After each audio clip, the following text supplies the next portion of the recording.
desse amor, dessa graça, dessa misericórdia lá da cruz em nosso favor. É isso que tem feito a diferença. E aí a palavra do Senhor diz que na velhice ainda nós vamos dar fruto.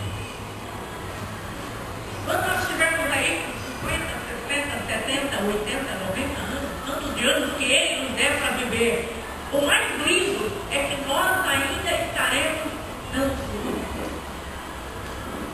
Ainda teremos mulheres bonitas. Você já falou para a irmãzinha que está do seu lado como é que ela é linda? Dá uma olhada.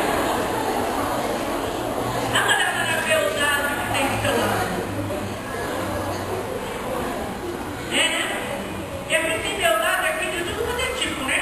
A gente tem beldade paulista, beldade baiana, beldade boliviana, até da Bolívia a gente tem gente aqui. Olha que grupo internacional, né? Mas eu queria que nessa manhã eu e você entendêssemos isso. Que nós somos amados do Senhor. Sabe, queridas, como nós somos preciosos aos olhos do nosso Pai.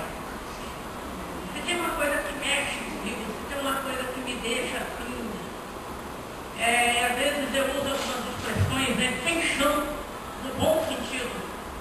É saber que eu não sou nada, eu não sou ninguém, mas quando eu olho para o tamanho do amor, e não que as pessoas têm me dito, mas que eu tenho experimentado o amor dele para comigo, aí eu sei realmente quem eu sou.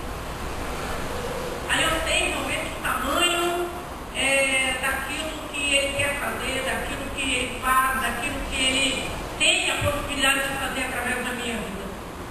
Porque é muito amor. E o que faz realmente diferença na vida de um cristão não é ele saber o que os outros estão falando, mas é o que ele experimenta. É o que ele vive no dia a dia. É o tamanho da dimensão desse relacionamento que a gente tem com o Senhor. Eu queria me reportar em alguns instantes e levar você e eu lá no caminho do Éden. É lá que tudo começou. Foi lá na criação que foi feito algo diferenciado. Foi a maneira como o Senhor me criou, foi a maneira como Ele me criou para esse relacionamento de amor, para essa intimidade. Ele me criou e Ele te criou espírito, alma e corpo. Eu tenho que começar no começo para que a gente possa, eu tenho que voltar ao início de tudo, lá no começo dos começos, para que a gente possa entender o porquê de cura interior. E o que é cura? Como é que se evidencia isso na vida de uma mulher de Deus? E se eu for lá no Éden, eu vou começar a entender a criação. Se eu for lá no Éden, eu vou começar a entender a forma como nós fomos criados. Por que nós fomos criados? E para que nós fomos criados?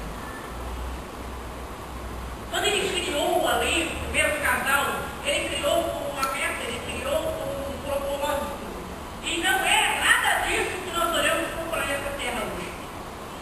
Não foi para dor, não foi para decepção, não foi para mazela, mas foi para comunhão, foi para restauração, foi para relacionamento, foi para ter uma vida de aquilo que fala lá em Gênesis capítulo 3, no verso 8, que na vida todo dia o Senhor Deus ia falar com Adão.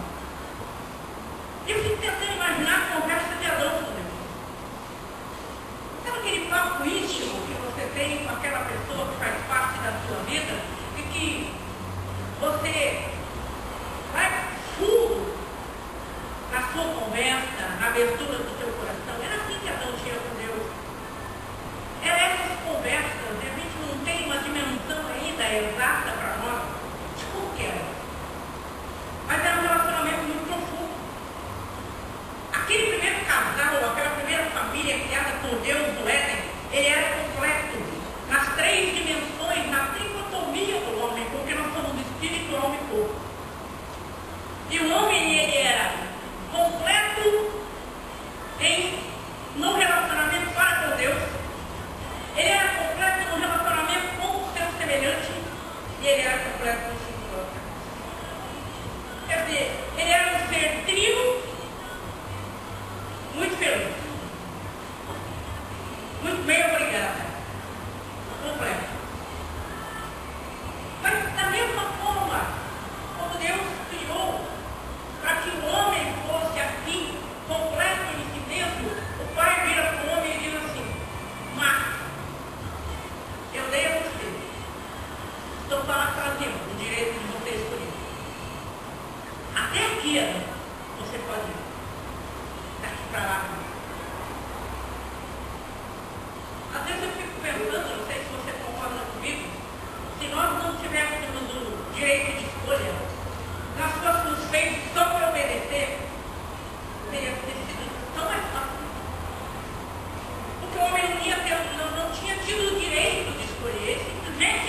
E nesse direito de escolha que o homem tinha, ainda no livro de Gênesis, você vai ver o que o homem fez. Ele sai da presença de Deus. Ele escolhe não estar na presença de Deus. Ele escolhe quebrar aquele relacionamento com o Pai. Ele escolhe agora, então, ter o dom das suas decisões longe da pessoa de Deus. E se nós continuarmos lendo o livro de Gênesis, você vai entender o que é que acontece com esse homem. Agora ele inverte, ele está de cabeça para baixo. Ele não é mais espírito, alma e corpo. Ele não é mais aquele ser trino completo. Agora o homem passa a ter no fundo da sua vida a morte espiritual, a separação de Deus, que atrela isso a ele uma série de conflitos. E o primeiro conflito que a gente vê, que ele passa a ter conflito com o seu próximo. Mas não o que você fez, eu não sei, eu sou mulher que me diz. Ele passa agora a ter conflito com o seu semelhante. E uma outra coisa que o livro de Gênesis mostra, que o homem agora vai começar a ter conflito interior. Por quê? Aonde você está? Senhor, eu tive medo de fugir. Então aquilo que o homem não tinha experimentado, agora ele começa a experimentar. Ele morre espiritualmente, ele se distancia de Deus e ele se esparcela nas suas emoções, nos seus sentimentos. E ele inverte, ele deixa de ser espírito, alma e corpo para se tornar corpo, alma e espírito. Houve uma inversão na vida do ser humano. E essa inversão, por causa da escolha de Adão, faz com que a raça humana seja o que é hoje. Faz com que cada um, em Cristo Jesus agora, cada um de mim, da terra, você, agora nós vamos entrar num processo de mudança, num processo de transformação, num processo de cura, num processo de quebrantamento, num processo de renúncia, porque agora as coisas não são tão simples como era com Adão. Agora em Cristo Jesus, a Bíblia fala que a nossa luta é muito ferrenha, não é contra principados e potestades, mas é contra nós mesmos. Existe uma luta. Existe uma luta no interior da série, existe uma luta no seu interior. Quando a gente vem, quando a gente nasce,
defeitos do nosso caráter.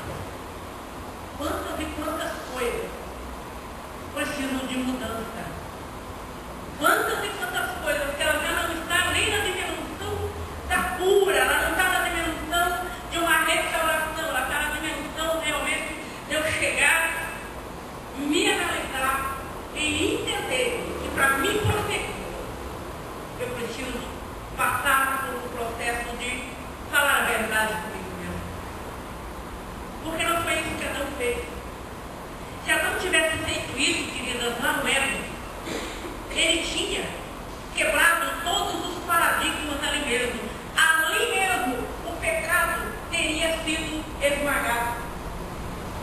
Se na autoridade que ele tinha na mão dele, na hora que Deus perguntou para ele aonde você está, ele disse: Senhor, eu me escondi porque eu tive medo. E a segunda pergunta que Deus fez para Adão, Deus está dando a este homem a oportunidade dele chegar e dizer: Senhor, eu peguei. Senhor, realmente eu fiz aquilo que não era para ter feito. Porque quando Deus vira para Adão e diz assim: a terra está aí, lavra e cuida. Essa palavra cuida significa que tinha perigo à vista. Ninguém cuida de uma coisa, por que a gente não deixa o nosso carro na rua? Por que nós temos um portão enorme, muros? Por que tem cerca elétrica? Por que tem portão eletrônico e tantas outras coisas? Por que tem grade? Porque a gente sabe que lá fora tem um perigo e a gente guarda. E ainda por cima, a gente não guarda que passa na nossa rua, que fica a noite toda vigiando, enquanto a gente dorme. Com todo esse aparato de segurança. Por quê? Porque há perigos que vêm de fora para dentro. Ela não é exatamente isso, existe perigo. E na nossa vida, na nossa caminhada agora em Cristo Jesus, nós estamos rodeados desses perigos todos. E quando existe aquela palavra, vigiai e orai, ela é constante. É uma vigilância absoluta. Ela não é aquilo que eu estava conversando com a Sônia, que agora há pouco, né? Eu estava falando assim, eu falei: Deus, dá-nos graça. A Sônia disse: a graça já está sobre você. Eu falei: não, irmã, eu sei que eu estou conectando direto com o trono agora. Porque de vez em quando você estava desconectado do trono, mas logo você tem que plugar novamente. Não dá para a gente não viver plugado com o céu. Não dá.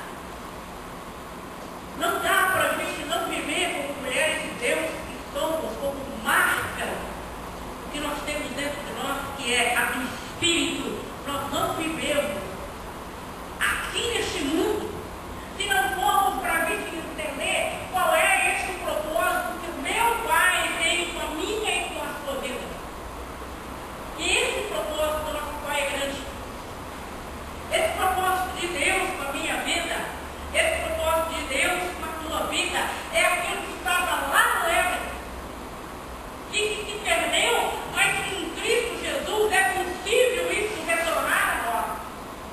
Só que agora não sem esforço, agora não sem luta, agora não sem batalha. Agora é guerra travada. E quando é que essa guerra vai terminar? Com o arrebatamento da igreja? Ou quando vocês ouvirem uma conversa assim: a Célia morreu. Aí terminou a batalha da Célia, porque ela estava na glória, ela não vai mais enfrentar mais nada. Aí ela vai cantar, ela vai pular, ela vai vibrar, ela vai cantar, porque isso só na igreja. Mas enquanto nós estivermos aqui embaixo, é luta, é batalha, é crescimento, é mudança, é transformação, é renúncia. Enquanto nós estivermos aqui embaixo, é o processo de cura, é o processo de restauração, é o processo de quebrantamento. Enquanto nós estivermos aqui, é o processo de eu não me conformar em ter e ter o que eu tenho e o que eu sou. O que eu tenho ainda não está bom. E o que eu sou também não. Por isso eu queria que nessa manhã você tivesse o seu coração cheio. Aquilo que o Senhor fez. Aquilo que o Senhor Senhor tem para mim? O que é que você quer? Aonde é que você está? Ninguém pode responder essas perguntas para você. Ninguém pode responder para a Célia determinados tipos de perguntas, determinados tipos de respostas. Sou eu que tenho que dar. Sou eu que tenho que responder. E uma das coisas mais lindas que pode existir é que nessa nossa caminhada, Deus ainda coloca pessoas do nosso lado para nos empurrar e para nos falar para a gente: bora lá, anda um pouquinho mais rápido, você está muito devagar. Ou então você está rápido demais, dá um time aí, dá um stop nessa sua caminhada, que você já pegou tudo. E tem aqueles que não estão parados, né? Estão literalmente sentados. A impressão que tem é que já chegaram em tudo que tinha. Mas nessa manhã eu queria fazer uma pergunta: como é que está você? Como é que está o seu coração? Como é que estão as suas emoções? Como é que anda esse teu relacionamento com o Senhor, teu Deus? Qual é o nível de relacionamento que você tem tido com o teu Pai? O que é que tem dado prazer para você? O que é que tem se evidenciado nas palmas do seu coração? Eu não estou falando de conquistas aqui na terra, de casar, de não casar, de ter filho, de não ter filho, de passar na faculdade, de mudar de emprego, de comprar casa, de comprar casa. Essas coisas elas são naturais. As coisas elas estão agregadas àqueles que buscam em primeiro lugar o reino de Deus. Essas coisas elas estão agregadas, elas vêm à nossa mão, elas nos chegam na medida em que a gente vai caminhando com esse Senhor. Feche teus olhos. Eu quero dar alguns instantes para você conversar com o Senhor.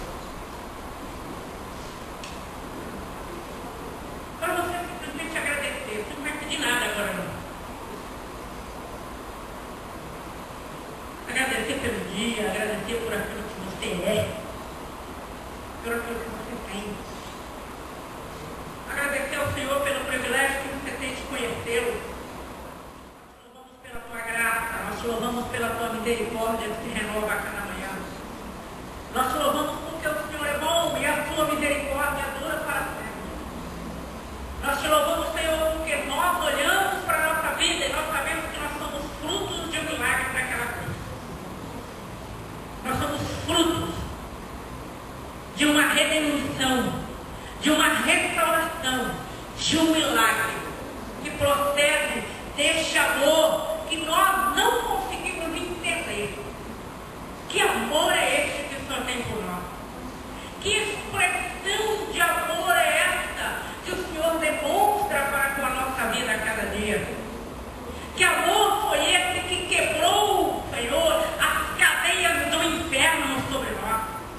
Que amor foi esse que nos transportou das trevas para a luz?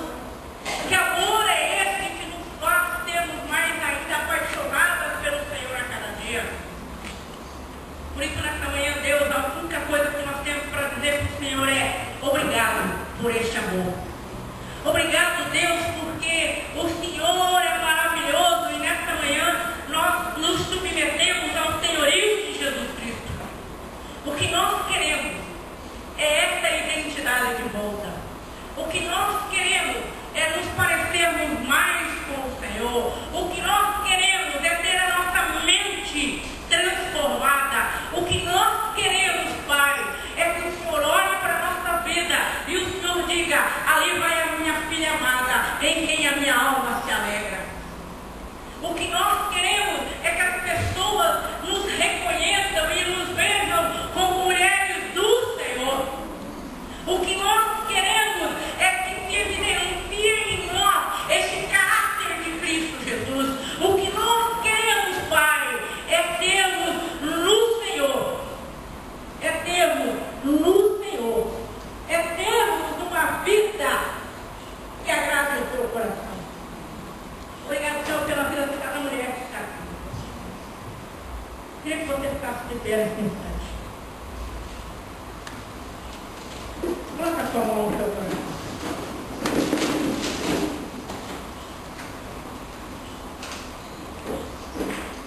Eu falei agora há pouco sobre a decisão ali de Adão. A decisão de obedecer, a decisão de não obedecer, a decisão de escolha. Queridas, quem me conhece, quem sabe das lutas que eu ando enfrentando nesses dias, e elas não são poucas, elas são bastante, é o meu Pai. Quem conhece você, quem sabe quem é você. Quem sabe daquilo que está na sua mente, daquilo que está no teu coração, é o Senhor e você. E o Senhor sabe da Célia, sabe de você muito mais do que nós mesmos.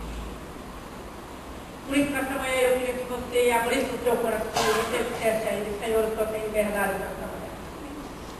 Eu não saí da minha casa à toa, eu sei que eu estou aqui com o propósito do Senhor. Diga isso a Ele. Eu estou com um propósito aqui, um propósito de ser tocada pelo Senhor. O propósito de receber esse amor. Eu sei que o Senhor me ama, eu tenho sentido esse amor, mas Pai, nesse dia eu quero mais de Ti. Eu quero mais. Senhor, eu quero mais. Eu quero mais do Senhor. Eu quero mais, eu quero experimentar mais Deus, eu quero ir além. Existe um rio que flui de água viva do trono. Existe um rio que corre, existe um rio que jorra. Senhor, e puxa, Deus, parece que esse rio está lá no meu calcanhar, está lá no meu joelho, mas, Senhor, eu quero nadar nessas águas dessa intimidade, desse amor, dessa graça, desse relacionamento, dessa cura, dessa restauração, desse quebrantamento. Senhor, eu quero isso, Deus, eu quero isso para a minha vida. Nós queremos isso. Nós queremos isso.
por você. Por isso o nosso coração nesta manhã, o nosso coração está aberto para o Senhor. O nosso coração está aberto para ti, Rei dos Reis, Senhor dos Senhores. Nós somos uma noiva que anseia pela sua presença. Nós somos a sua noiva que anseia ser tocada pelo Senhor. Nós somos a sua noiva que anseia nesta manhã, Senhor, sermos cheias, Senhor, da sua presença. E nadarmos no oceano do Espírito.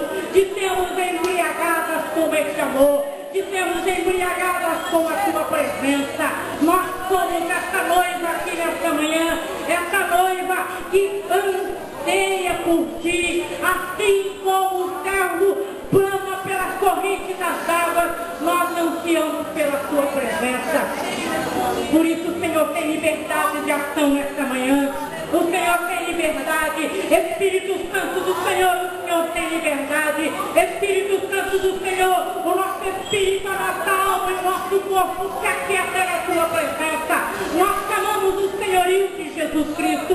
Nós chamamos o teu reino na nossa vida. Nós chamamos a tua vontade na nossa vida. Nós declaramos a ti, em nome do Senhor Jesus Cristo, eis-nos aqui para o louvor da tua glória. Manifesta-te em nós para o louvor da tua glória. Aquele que começou a tua obra, termina em nome de Jesus Cristo, porque nós damos liberdade. Nós queremos renunciar, nós queremos morrer, nós queremos diminuir, nós queremos a cura, nós queremos a restauração, nós queremos o quebrantamento, nós queremos nos parecer com o amado das nossas almas. Em nome de Jesus. Em nome de Jesus. E que foram impactadas com o amor. Quero falar de amor nessa manhã. A cura interior, ela se evidencia no amor. Lucas, capítulo 7. O doutor Lucas, historiador, homem que não andou com Jesus, homem que não foi discípulo de Jesus, não foi apóstolo de Jesus. Muita gente acha que Lucas foi apóstolo. Lucas nunca foi apóstolo. Lucas possivelmente foi o camarada que cuidou da saúde do apóstolo Paulo. Lucas foi o cara que foi historiador. Ele veio depois. Ele não fez parte daqueles 12. Mas ele é o camarada que escreveu o Evangelho de Lucas e o livro de Atos dos Apóstolos. Você vê coisas no livro de Lucas que você não vê em nenhum outro dos 4 evangelhos, dos 3 evangelhos. Por ele ser um historiador, por ele ser uma pessoa do nível que ele era, um cara culto, diferente de João o apóstolo, diferente de Mateus, embora Mateus fosse publicano, ele não era tão inculto assim. Diferente de João Marcos, que é o Evangelho de Marcos, escrito por João Marcos, que também não foi discípulo de Jesus. Teve, na primeira viagem missionária, houve um problema entre Paulo e Barnabé por causa de João Marcos. Esses 2 homens foram homens que escreveram, né, os evangelhos. Esse evangelho de Lucas, essa história que nós vamos ler, só está aqui. Então Lucas registra esse fato. E Lucas é o tipo do homem que detalhava algumas coisas diferenciadas dos demais escritores dos evangelhos sinóticos. E no capítulo 7, no versículo 36, tem uma história muito linda, que é: convidou a Jesus Cristo um dos fariseus para que fosse jantar com ele. Jesus, então, entrando na casa daquele homem, tomou um lugar à mesa. E esse tomar lugar à mesa, convidado, era um lugar de honra. Ele, uma mulher da cidade, pecadora, sabendo que ele estava à mesa na casa daquele fariseu, tomou então um vaso de alabastro com unguento e, estando por detrás dos seus pés, chorando, regava-o com suas lágrimas e enxugava com os próprios cabelos e beijava-lhe os pés e o ungia com o unhafu. Ao ver isso, então, o fariseu que o convidara disse consigo mesmo: se este homem fosse profeta, bem saberia quem é e qual é essa mulher que lhe tocou, porque ela é uma pecadora. Dirigiu-se então Jesus àquele fariseu e lhe disse: Simão, uma coisa eu tenho para te dizer. Ele respondeu para Jesus: diga, mestre. Certo credor tinha 2 devedores. Um lhe devia 500 denários e o outro 50. Não tendo nenhum dos dois com que pagar, perdoou-lhe a ambos. Qual deles, portanto, amarás a mais? Respondeu então Simão: mestre, suponho que seja aquele a quem mais perdoou. Replicou então Jesus: julgaste bem. E voltando-se para a mulher, disse a Simão: Simão, vês esta mulher? Entrei em tua casa e não me deste água para os pés. Esta, porém, regou os meus pés com lágrimas e os enxugou com os seus cabelos. Não me deste ósculo santo. Ela, entretanto, desde que eu entrei, não cessa de beijar meus pés. Não me ungiste a cabeça com óleo, mas esta com bálsamo ungiu os meus pés. Por isso eu te digo: perdoados estão os seus muitos pecados, porque ela muito amou, mas aquele que pouco se perdoa, pouco ama. Então disse a mulher: perdoados são os teus pecados. Aqueles que estavam com ele à mesa começaram a dizer entre si: quem é este que até perdoa pecado? Mas Jesus Cristo disse à mulher: a tua fé te salvou, vai-te em paz. Tem algumas coisas muito lindas nesse texto que nós vamos trabalhar. A primeira coisa que nós recebermos esse momento que essa mulher viveu, esse momento diferente que essa mulher viveu. A primeira coisa que eu e você precisamos fazer na nossa vida é quebrarmos os paradigmas. Tem muitos paradigmas dentro de nós. Paradigmas que foram impostos a nós, paradigmas que vieram de fora para dentro, paradigmas que nós mesmos criamos, paradigmas que eu levantei, paradigmas que eu criei, mas também tem aqueles que foram colocados em nós. Então tem muita coisa.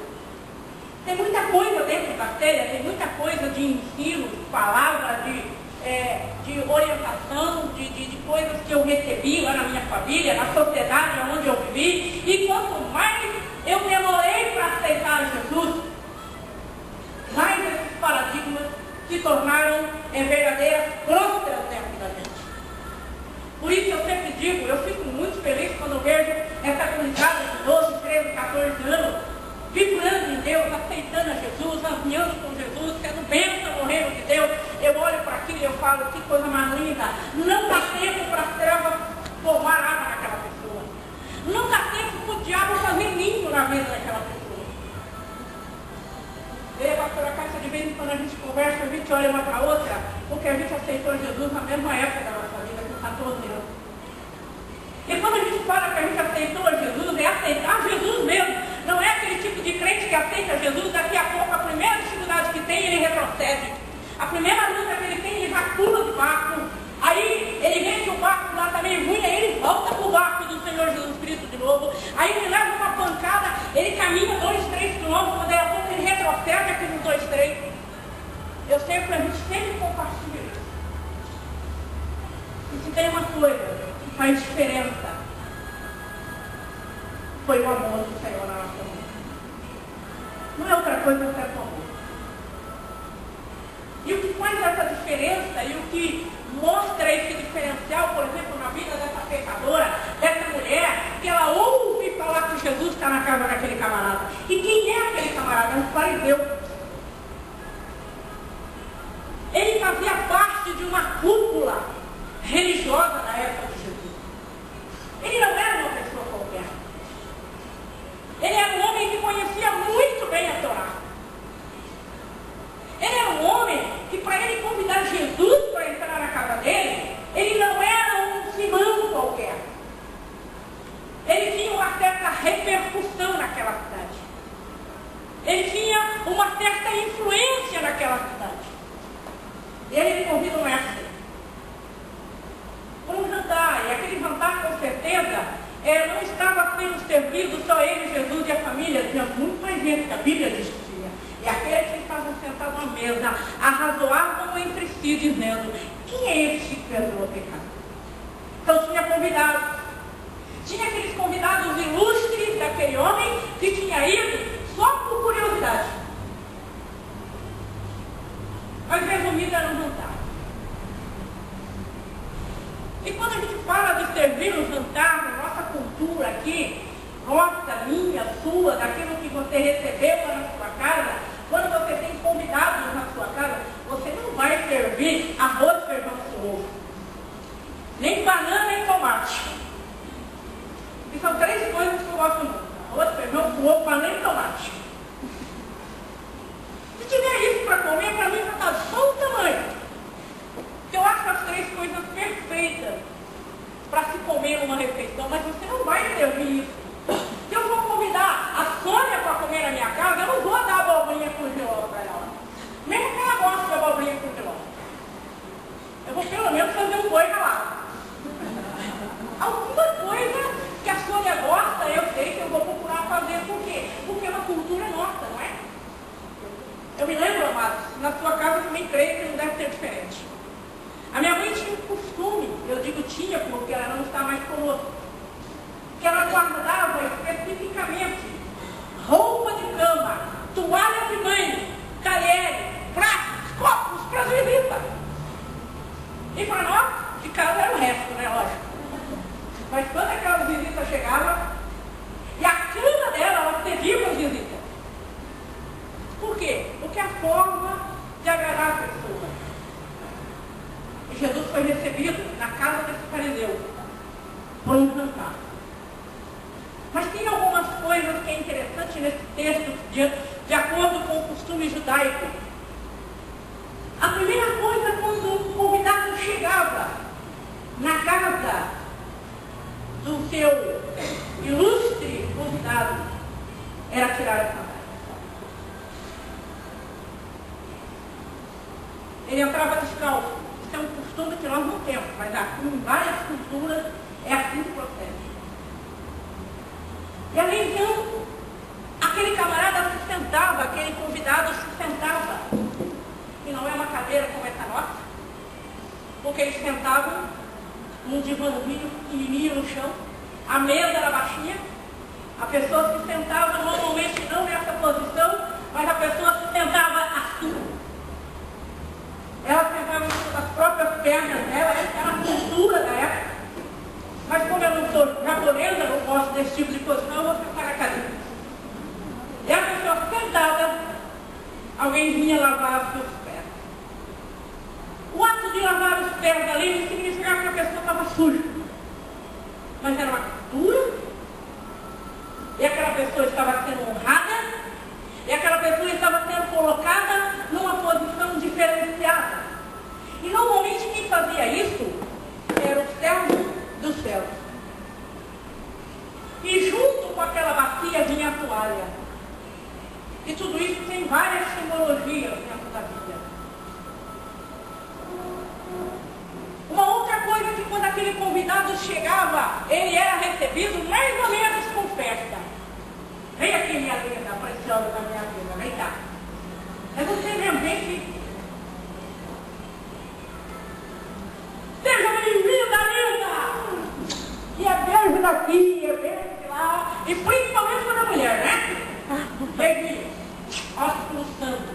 Então queria pecado, homem se beijar, não. Nós é que vivemos uma cultura machista. Mas homem pode beijar homem porque tem várias culturas que falam isso. E aquela pessoa era recebida com festa. E tinha um derramar de óleo na cabeça, que era dar à pessoa a honra, o devido lugar nela naquela casa.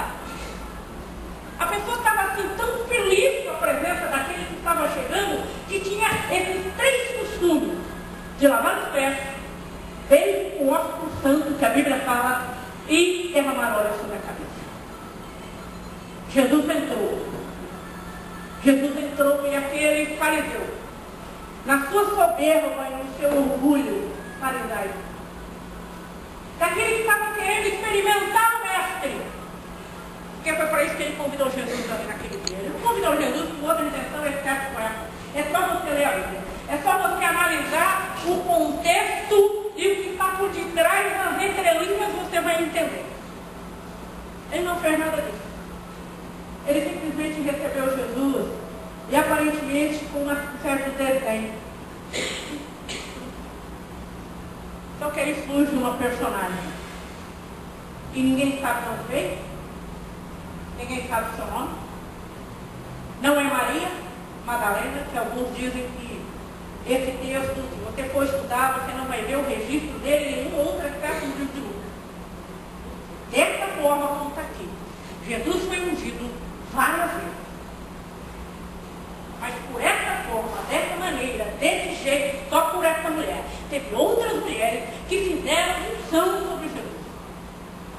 Mas dessa forma, com esse teor, só essa mulher foi ungido. Aí chega essa figura que não foi convidada,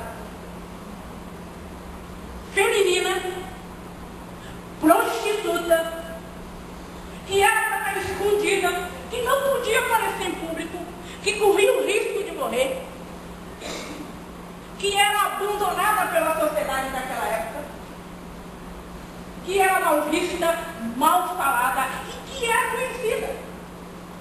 Como sabe que era conhecida?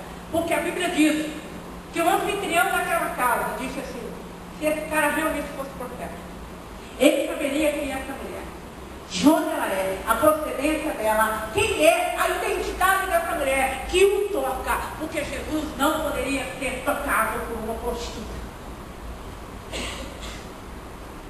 Mas entra aquela figura posta dentro, rompendo todos esses paradigmas internos de ser uma prostituta, de ser uma mulher que não era valorizada, de ser uma mulher com toda certeza cheia de dor. Porque ninguém chega à prostituição porque ama ser prostituta. Ninguém vive uma vida de qualquer forma porque ama. É a própria vida que empurra a pessoa para esse tipo de coisa. E na maioria das vezes até sem escolha.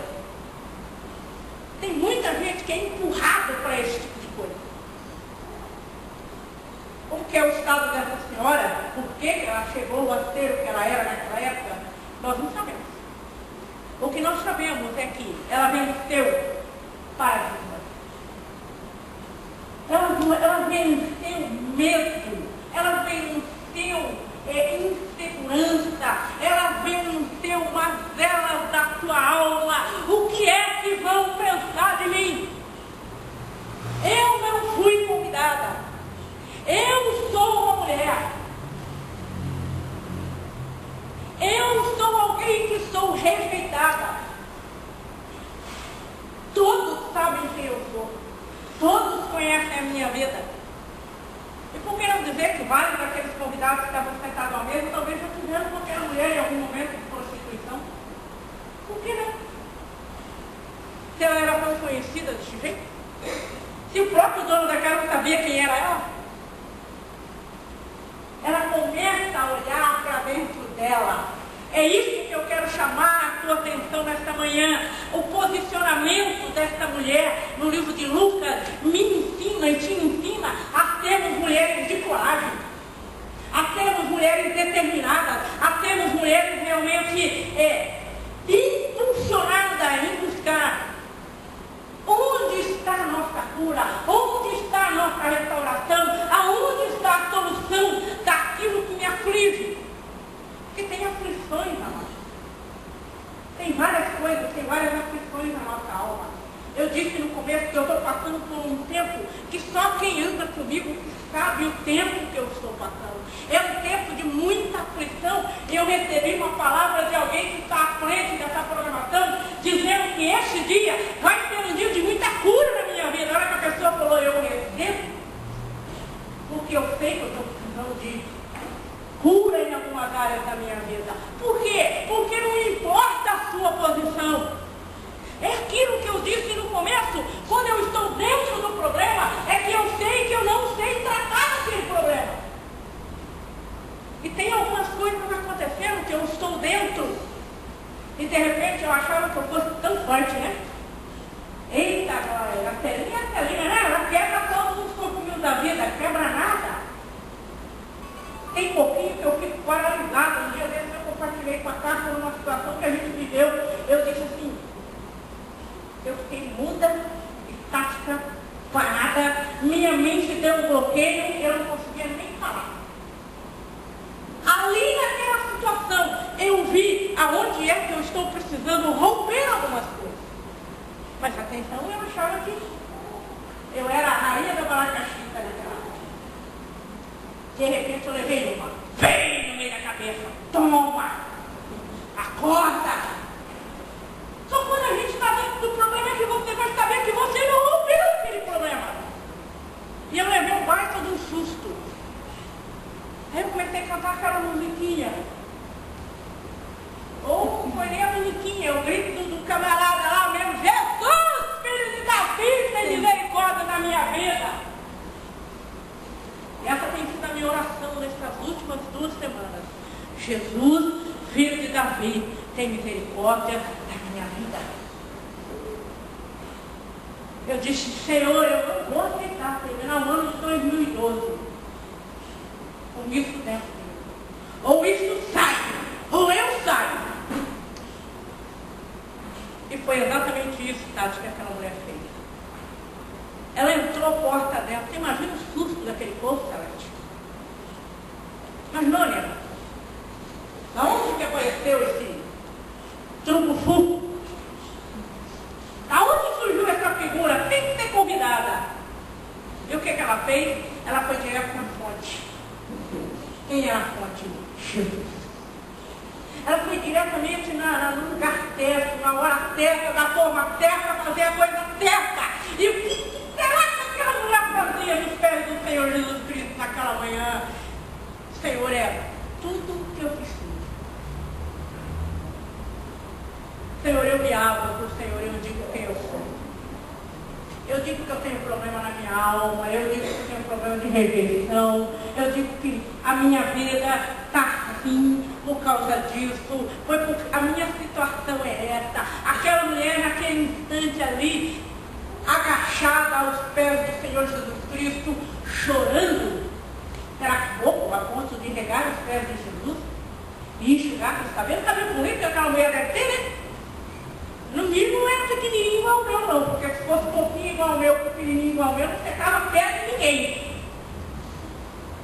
Devia ter aqueles cabelos lindos, né, com aqueles fios compridos, que vai até no meio das costas. E aquela mulher ali, chorando.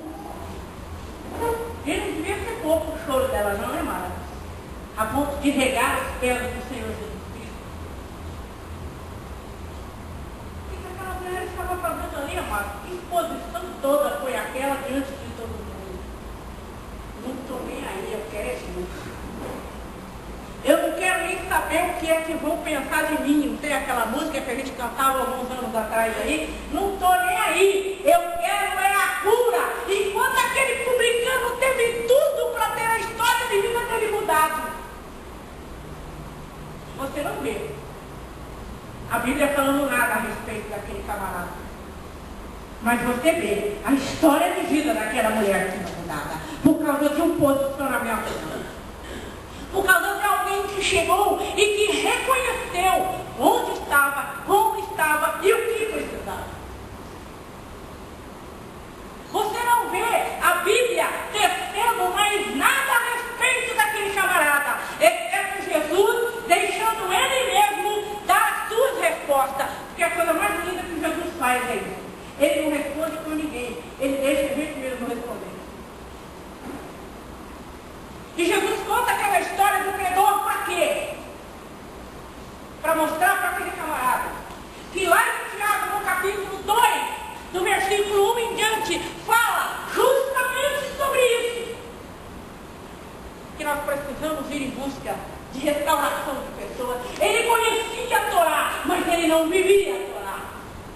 E o que Jesus mais faz ali? Ele demonstra amor.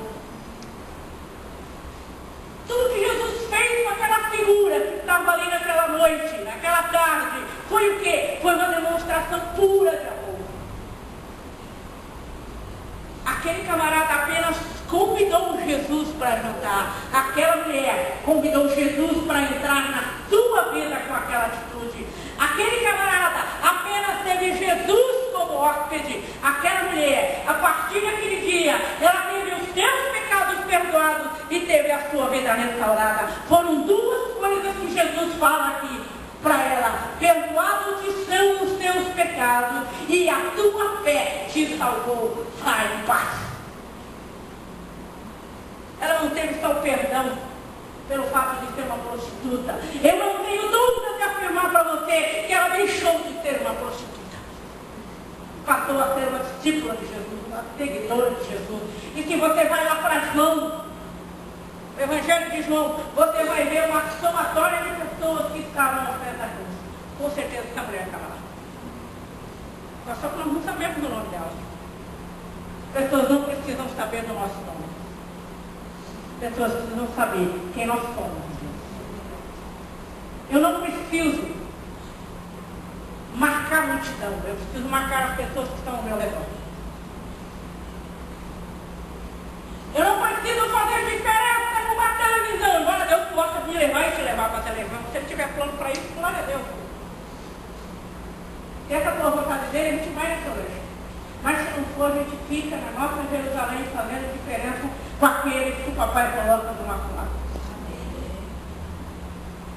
Aquele camarada naquele dia só esteve com Jesus, mas Jesus não esteve nele.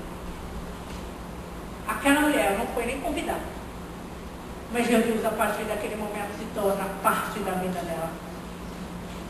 Jesus farta a partir daquele instante, e uma das coisas lindas que a gente vê, se você observa esse texto, você vai perceber que essa mulher agora está gravada na eternidade. E o fariseu?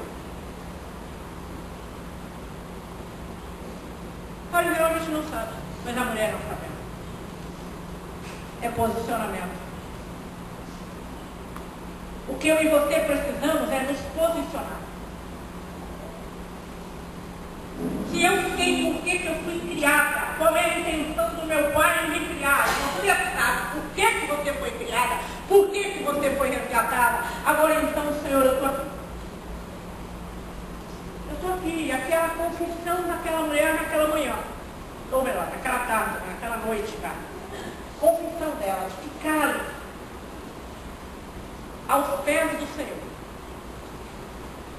Agachada, ajoelhada aos pés do Senhor. É o melhor lugar do mundo para mim e você estar aos pés do Senhor. É o melhor lugar do mundo para a Célia neste dia falar: Jesus, ó, aqui. Tudo que sou, tudo que tenho, o que eu não consigo, o que eu não posso, o que eu não sei, até onde eu não vou. Senhor, eu não consigo dar 2 quartos. Senhor, eu dou 2 para frente, mas quando eu vejo, eu dei 2 também para frente, eu retrocedo. Senhor, tem coisas na minha alma. Deus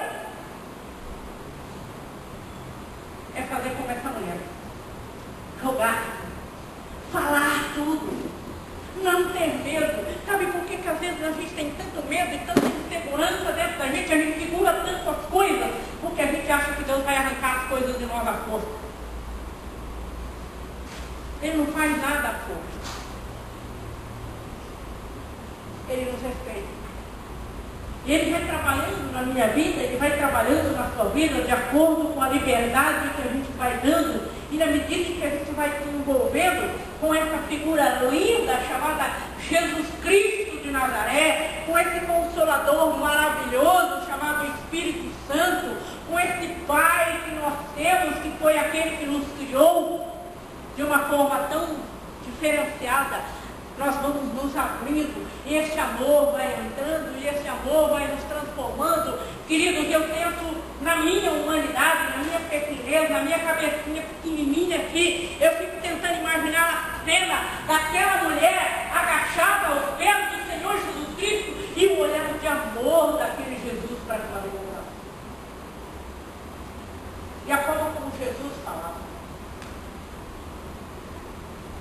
A forma como Jesus defendeu aquela mulher, naquele homem, naquele dia. A forma como Jesus resgatou, como Jesus restaurou aquela mulher naquele dia. Mas a expressão de amor do Senhor Jesus.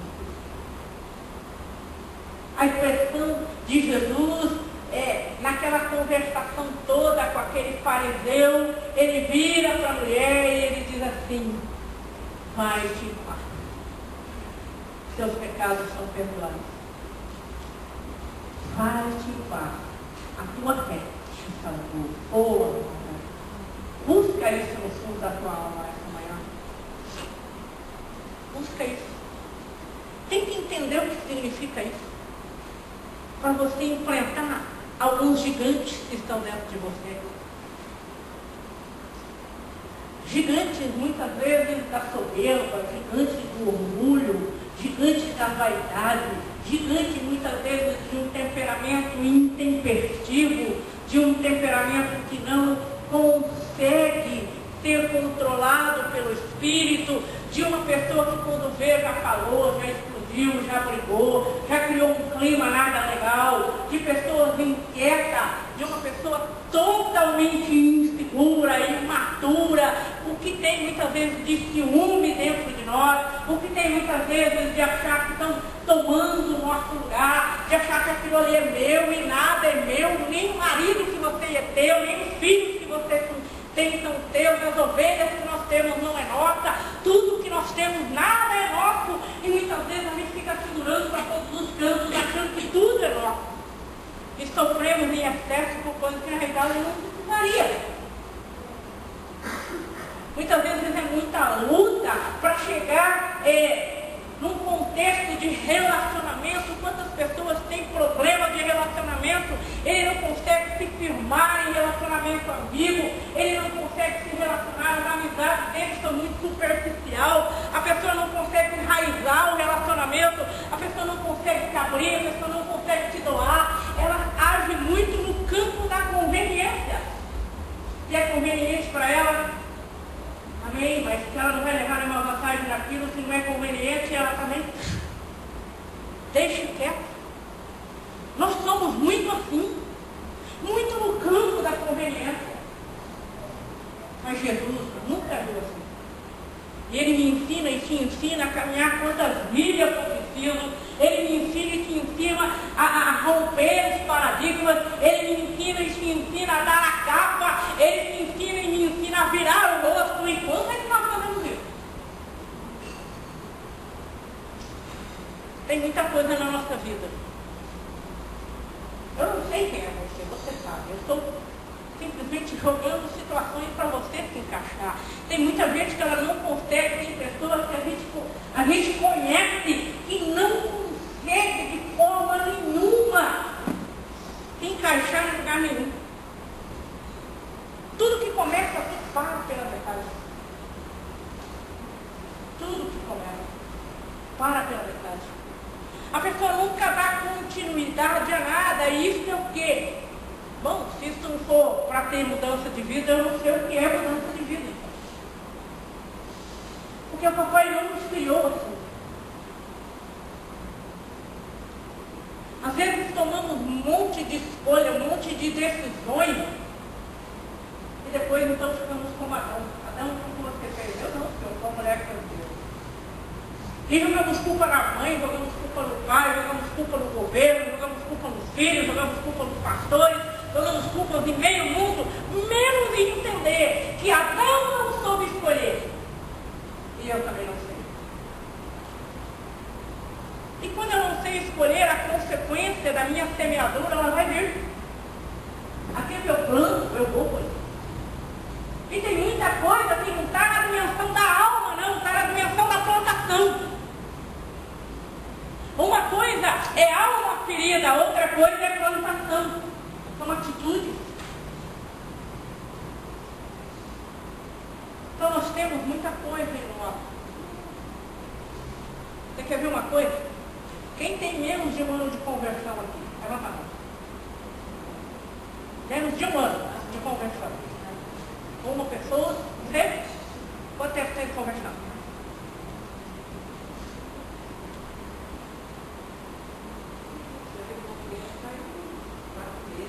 Quatro meses de conversão. conversão. Quer dizer, é o bebezinho que precisa de muito cuidado. Mas quem tem mais de 30 anos de conversão? Levanta a mão. Olha o diferencial, né, pastor? O diferencial é que nós, como diz a minha amiga querida, conhecemos o caminho das pedras. E ela precisa ser ensinada. O peso da responsabilidade que está sobre nós, que levantamos a mãozinha aí, é centenas de vezes maior do que a dela. Mas nós estamos todos no mesmo patamar. Qual é? De mudança, de transformação. De desejo, amada, de nos querer parecer com o nosso amado. Quem tem uns 2 anos de conversão aí? Levanta a mão. É um grupo bem maduro, né? Quem tem 5 anos de conversão aí? Levanta a mão. A coisa está crescendo, né? Pode perceber que não é um grupo tão novinho. Quem tem mais de 5 anos? Levanta a mão. Tá vendo? Como nós não somos um grupo novinho, nós é um grupo de pessoas que já sabem por que estão aqui. Mas se você olhar para a tua vida, você olhar para você hoje, é diferente falar com o novo convertido de falar com um grupo maior de adultos na fé. Você já são adultos. Tirando os 2 ou 3 que estavam na fé, o resto é tudo adulto na fé. Como é que nós estamos nessa caminhada? Como é que nós estamos? No relacionamento, na intimidade, no companheirismo, com o nosso amado. Como é que nós estamos? Qual é a dimensão desse amor que eu tenho para com ele? Sabe, amado, o cuidado que a gente tem que ter na nossa vida é o cuidado da religião, o ato de nós sermos crentes, não trazer formatação sobre nós. São tantas formatações que a igreja traz. Porque a gente se acostuma a ser crente. Nós não estamos ao mundo, nós não temos uma vida promíscua, nós não temos uma vida de pecado, nós não estamos separados das coisas do mundo, e a gente está na igreja, e somos livres, e somos e cantamos, e dançamos, e tocamos, e pregamos, e buscamos. Glória a Deus por tudo isso. Mas muitas vezes essa formatação religiosa não nos permite enxergar quem a gente é.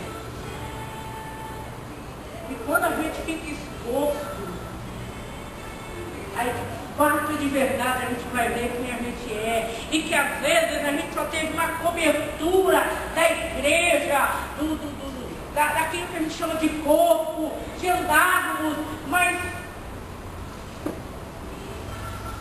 tem muita coisa que precisa de mudança. Eu só quero que precisa de mudança em você. Eu só sei que você está aqui nessa manhã porque você deseja, amém? Isso eu sei. Que eu estou aqui. Sabe o que é para nós estarmos hoje? É para a gente estar numa piscina, numa chácara, né, pastor? Dormindo não, nadando. Comendo carne, como diz o povo lá de Salvador, comendo carne. Carne para nós, para eles é carne. Comendo carne, nadando, né, Maria? Mas nós abrimos mão de tudo isso para quê? Para estarmos aos pés do nosso mestre como aquela mulher. Puxa, mas quando eu vi isso, que a coisa se casou, uma coisa com a outra, falei, nossa Deus, para mim não tem presente maior do que estar aos pés do amado da minha alma, juntamente com as pessoas que eu tenho maior alegria que eu curto. Por isso nós estamos no lugar certo nessa manhã como aquela mulher. Só que tem um diferencial, aquela mulher que foi convidada. Nós fomos. Olha que coisa mais linda, né? Aquela mulher não foi convidada, a gente foi. E convidada por quê? Pela pastora Madalena e companhia limitada? Não, pelo nosso amado mestre. Porque foi ele. Olha, nós estamos aqui quantas? Eu vi alguém contando aí. Estamos com 68. Quantas multidões de mulheres tem por aí? Quantas foram convidadas e não quis? Com certeza você deve ter convidado. E a pessoa não quis vir, ou não pôde vir, tem alguma dificuldade. Mas nós estamos aqui. Amém. E eu queria te convidar nesta manhã o papel dessa mulher. Nos sentarmos aos pés de Jesus e fazermos exatamente aquilo que ele fez, que ela fez naquele dia. Ficarmos ali dizendo para ele: Senhor, está vendo isso aqui? É isso aqui, Deus. É isso aqui que eu preciso sair dela. É isso aqui, Senhor, que eu preciso me livrar. É dessa situação, Deus, que eu preciso de cura. É desse emocional aqui, Senhor, que eu preciso. Você parou para pensar que a mulher gosta de fazer tempestade em copo d'água? Gente, como nós somos especialistas nisso? Por quê? Porque nós somos criados assim. Vamos lá, essa conversa. Papai não criou ninguém para fazer tempestade em copo d'água. Ele criou mulher equilibrada. Essa história de que mulher faz tempestade em copo d'água porque papai criou é conversa. Papai criou mulher equilibrada.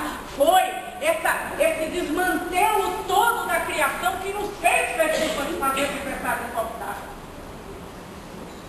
De repente, alguém passa perto de você que você ama e a pessoa está tão articulada com um tipo de coisa na cabeça, principalmente num evento como esse, né? Aí a Vilminha que eu conheço, mas eu acredito que a Vilma cuidou de mim quando eu era pequenininha, né, Vilma?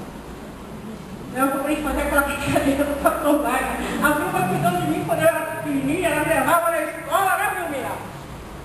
Aí a Vilma que conhece faz tantos anos passa perto de mim no meio dessa correria e não me cumprimenta, pronto, a telinha já. A Vilma não tem esse problema aqui. Nossa, como a Vilma está metida. Ai, que insuportável.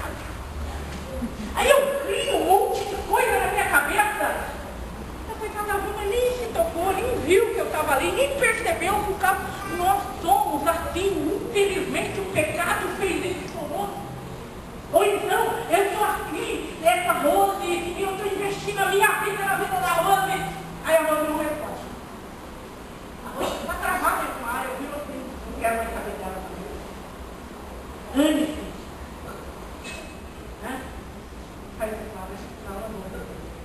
Dani, nós somos especialistas em abandonar as pessoas no meio do caminho. Agora você imagina se o Espírito Santo tivesse feito isso comigo? Eu estava na rota. Quantas vezes o Espírito Santo não tem que me buscar? Vem aqui, ô filhinha. Vem cá. E outras vezes ele não vai me buscar, outras vezes eu estou na frente dele. Aí ele, volta, eu estou aqui, por que você está na frente? Devagar quase parando, como diz uma amiga minha. Devagar quase parando, por que você está aí na frente? Eu estou aqui. Você já está 2 quilômetros na minha frente, volta porque eu estou te esperando. Agora, você imagina se eu tivesse desistido de pessoas que hoje são 10 vezes menores do que eu no meio. Mas que no início da carreira cristã eram pessoas que estavam um caminhão de trabalho, que era o que a gente estava conversando essa semana em casa. Que não é fácil formar pessoas na fé. Então eu não sei aonde é que você está, nem o que é que você precisa, mas eu te convido a abrir o teu coração e fazer como aquela mulher. Eu sempre brinco com uma coisa, quem é casado aí? Levanta a mãozinha. Ai que beleza. Casada, quem é casada, mãe, levanta a mãozinha. Aqui coisa mais linda que vocês são, né? Então que a responsabilidade sobre vocês é 10 vezes maior do que sobre aquelas que estão solteiras. E muitas vezes eu sempre digo para a mulherada que aquela mulher graciosa, sábia, lá de Provérbios 31, e aí eu passo a palavra para você, vem falar sobre isso aqui. Ela tem o marido na palma da mão dela. Ele fala que ele tem eu na palma da mão dele. É o contrário. Ah, é? Então tá, depois tira isso aqui para mim, porque eu não sei. Não, mas ele está falando.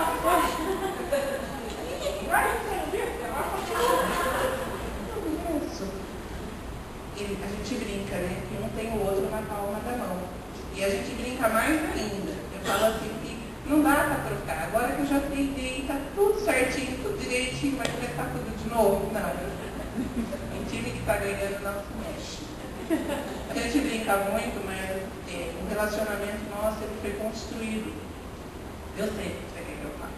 Eu já entendi. Você é questão de sintonia de espírito. O meu relacionamento com o Albino ele é um relacionamento construído. Por quê? A nossa história de vida foi projetada pelas trevas. Era para dar tudo errado. Eu fui criada por uma mãe que teve que ser pai e mãe, porque meu pai era alcoólatra. E ela criou 12 filhos sozinha. Então, analfabeta, criada por tios, uma história de rejeição terrível, na geladeira. E ela educou as filhas para serem independentes, para não sofrer o que ela sofreu. Na boa intenção dela, ela criou mulheres muito fortes, mulheres totalmente independentes, mulheres totalmente insubmissas. De adolescente eu falava que submissão era um palavrão, que não cabia no meu dicionário. Submissão para mim significava ser capacho. Você pisa, e ela não quer mais, você bota lá, que bate, tá saindo fora, é capacho mesmo. Por quê? Eu via minha mãe, meu pai alcoólatra, brigando, xingando, e eu via ela ainda tratando muito bem, o melhor pedaço de frango era dele, ele ia tomar banho, ela levava a roupa, a toalha, dobradinho, o chinelo na mão dele. Eu falava, ela merece sofrer. Sabe por que ela sofre? Porque ela gosta. Eu via aquilo, me revoltava, porque era uma mão única, eu via ela dando, servindo e ele maltratando. Mas era a minha visão de criança de vida. Era uma visão equivocada. E o meu marido, ele perdeu o pai quando a minha sogra estava grávida dele de 6 meses. Então já nasceu com trauma. E ele era o pininho, o coitadinho. Quando ela conversava com as amigas, ai, Tude, esse é um menininho que não conheceu o pai, tadinho. Olha que isso não gerou na vida dele. Nada dá certo, eu sou uma azarada, eu sou a portona. Aqui pode tudo, se eu lutar eu consigo. Imagina, né? Que casamento maravilhoso. E durante um determinado tempo, funcionou. A gente vivia relativamente bem, lógico, eu fazia tudo. E ele acomodava. Trabalhava, era um bom pai, trabalhava tudo, mas o relacionamento estava errado. Aí, com a conversão, o Senhor resolveu tirar a gente da vida de morcego, vivendo de cabeça para baixo e achava que estava tudo certo. E aí a mulher, a fortuna, teve que ir para a cruz. Teve que ter a personalidade totalmente restaurada, teve que ter o caráter mudado. E eu sei o que é ter um caráter mudado. Você se olhar no espelho e falar, Deus, eu não suporto essa pessoa. Porque Deus mostrou qual era o padrão dele. E eu me olhava, o padrão, e o que eu era, o padrão de Deus não batia, a forma não encaixava. E eu olhava assim, Deus, que pessoa horrível, eu não quero. E o interessante é que enquanto Deus foi fazendo em mim, foi fazendo nele. E a palavra de ordem para mim era assim, ó, diminua para que ele cresça. Diminua, ele cresce. E cresceu.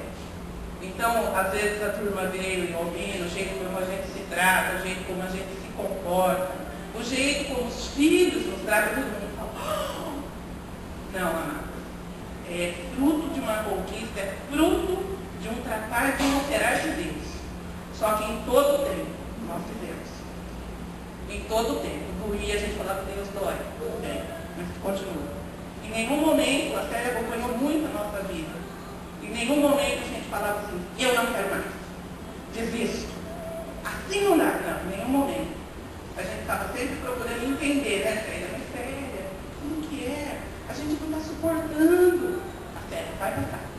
Vai pra cá. E o Albino se tornou esse homem forte. E eu vejo assim que o maior, eu acho que o maior medidor, dosador são os filhos, né? Porque os filhos conhecem a gente do avesso, conhecem as qualidades e os defeitos. Então, nosso dosador é os filhos. Quando eu vejo os meninos falando com o Albino, quando eu casar, pai, eu quero ser um homem igual a você. Eu quero ser para minha mulher como você é para minha mãe. Eu quero, nossa, eu sou igualzinho o pai, que gostoso, que legal, eu sou igual o pai da mãe. Então eu vejo assim que o pai é o referencial. Deus fez. Deus fez esse referencial. E que a mãe é referencial, Renata? Deus fez. Minha filha está aí, ó, ela pode dizer. Eu me lembro de uma época em que eu disse para ela assim, eu estava muito doente, e ela virou para mim e falou: mãe, não te conheço mais. Você não é mais a minha mãe, não é mais a minha mãe, você mudou muito. Aí fiquei feliz. No outro dia que eu fiquei muito feliz foi quando a minha mãe disse: essa não é a minha Madalena. O que fizeram com a minha filha? O que fizeram com a minha filha? Ela não existe mais. Dentro de mim assim, glorificou, explodiu em louvor e adoração. Glória a Deus. Então estou no caminho certo. A minha mãe não me reconhece mais. Tudo por quê? Porque eu era uma pessoa muito explosiva, muito brava, muito impulsiva. Não mudou muito. Mas hoje há um equilíbrio, há um controle. Continua brava, né, Nádia? Nádia acredita. Continua com temperamento forte, continua. Mas hoje é equilibrado. E eu assim oro muito por aquelas que estão assim comigo, que sejam equilibradas.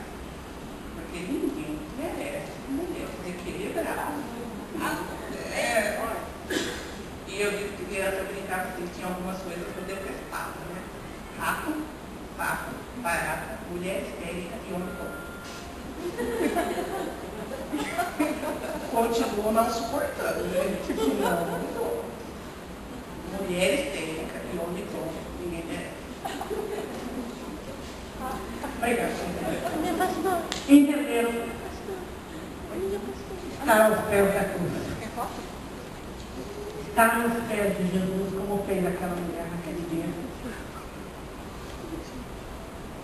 Sabe, esse negócio da pastora Madalena vir falar aqui, não estava no script. Eu vejo que isso é apenas mais um complemento daquilo que é ao vivo e a cor. Da mulher lá e da Madalena aqui. Por incrível que pareça, a dona chamou Maria. Não precisa dizer mais nada, né? Quem são as Marias aqui nesta manhã? Desculpa, né? Eu disse que a outra chamava Maria, a outra não chamava Maria, porque a Bíblia não fala o nome. Maria é uma outra história. De uma outra Maria que também surgiu nos pés de Jesus. Mas quem são as Marias Madalenas que estão aqui nesta manhã? Ela não leva o sobrenome de Carrara, de Ferreira, e quer estar aos pés do Senhor e receber essa mudança, porque é possível. É possível, essa transformação é possível. Eu não sei aonde, amado, mas eu sei que é possível, porque Jesus está.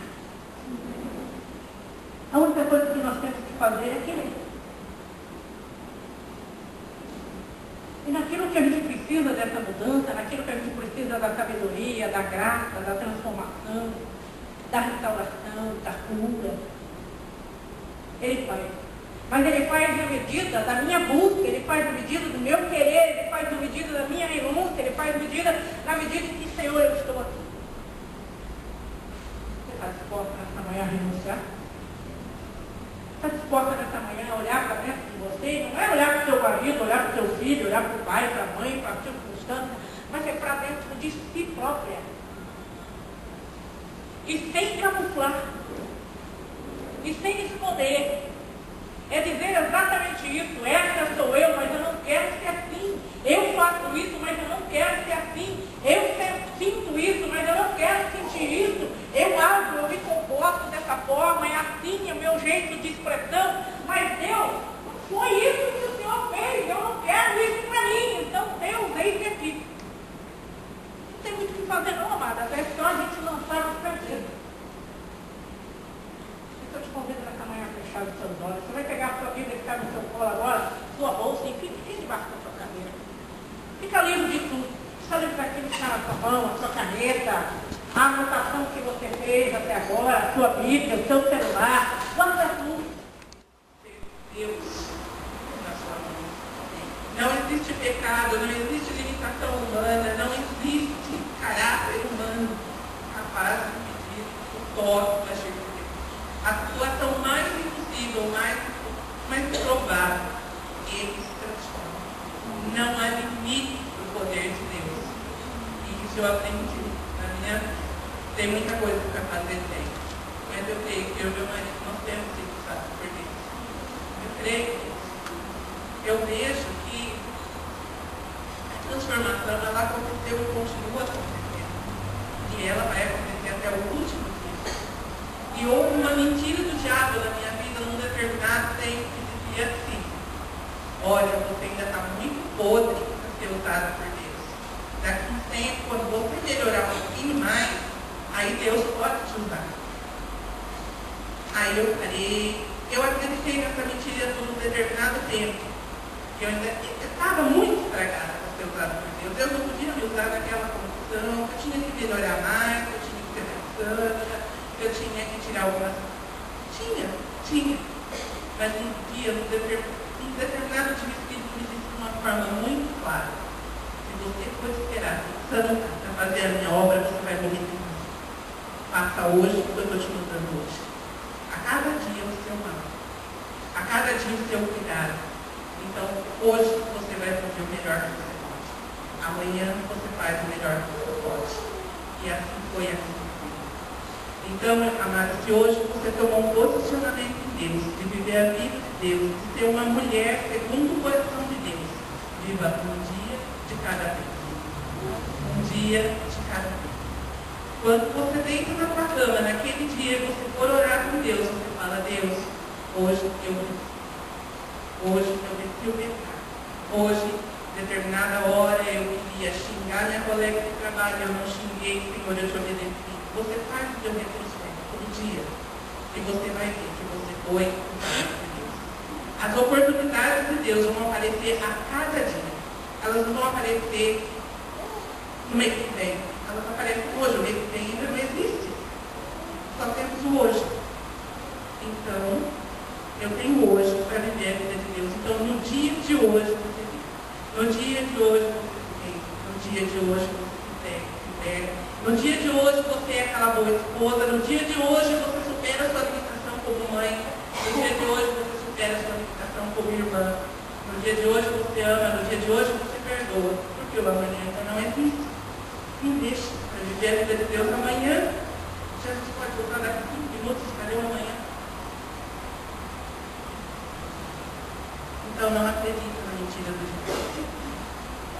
Hoje, com o teu posicionamento, a tua entrega, a tua rendição, comece nesse minuto a viver a vida de Deus.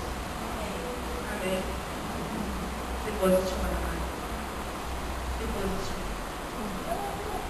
É muito nítido. Dá para sentir as pessoas amarradas, as pessoas presas, as pessoas não fluídas.